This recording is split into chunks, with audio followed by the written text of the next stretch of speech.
Today we're talking about fault finding. Such an interesting subject. We try to pull other people down to make ourselves feel good. Doesn't really make sense.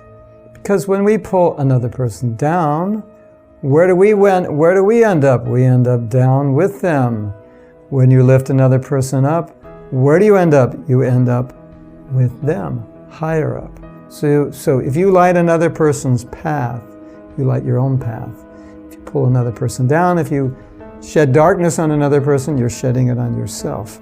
So to make ourselves feel better, we pull people down. But that's not ultimately how you're going to feel better. You're going to feel much better pulling people up because we're meant for service. That's what we're meant to do. Now, fault finding is very interesting if you realize that something that bothers you in another person is the very thing that bothers you in yourself. So there's a saying, if you spot it, you got it. So we should be aware, if I see a fault in another person, and it doesn't really bother me, it's probably because it's not a fault I have. It's not something I'm working with.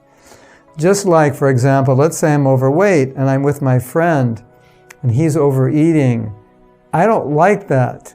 It bothers me because I always overeat and I don't want to be around another who's overeating. Even though I'm doing the same thing and I'm blaming him. Why are you overeating? It's not good.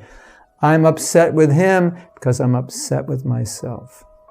So be aware that when you see the faults in others, most of the time you're seeing your own fault in them. So just reflect it back when you say he's like this and he's like that. You might want to change the word from he to I.